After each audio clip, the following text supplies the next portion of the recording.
بسم الله الرحمن الرحيم ياسين والقرآن الحكيم إنك لمن المرسلين على صراط مستقيم تنزيل العزيز الرحيم لتنذر قوما ما أنذر آباؤهم فهم غافلون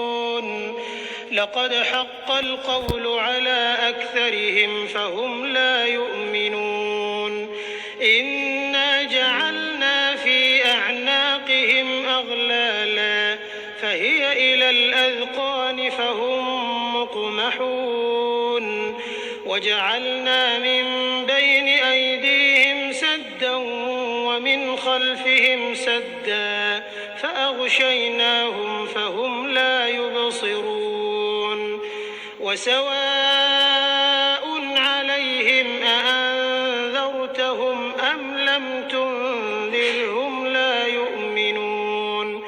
إنما تنذر من اتبع الذكر وخشي الرحمن بالغيب فبشره بمغفرة وأجر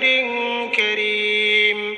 إنا نحن نحيي الموتى ونكتب ما قدموا وآثارهم وكل شيء أحصيناه في إمام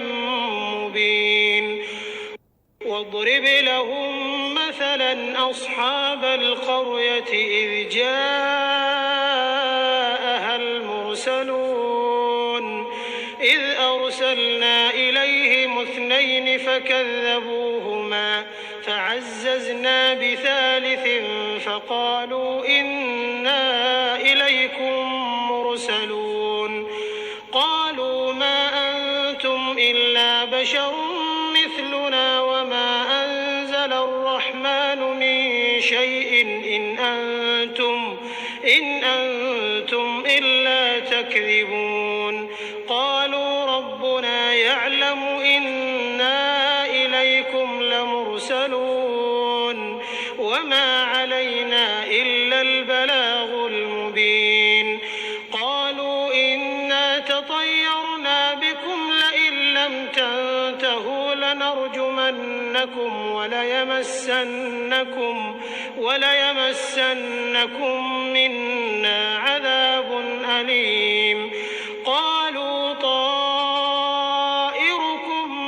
معكم أئن ذكرتم بل أنتم قوم مسرفون وجاء من أقصى المدينة رجل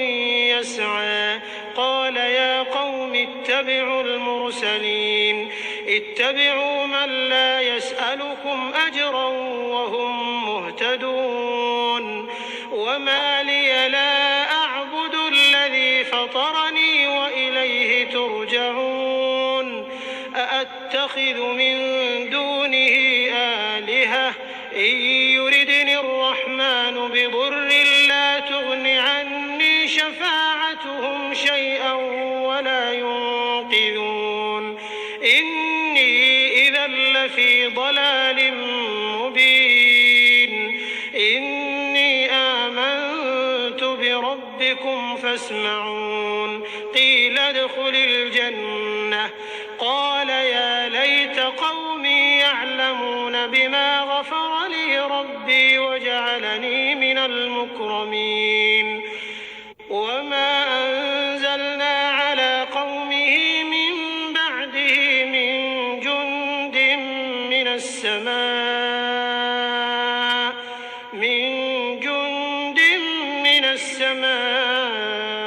وما كنا منزلين إن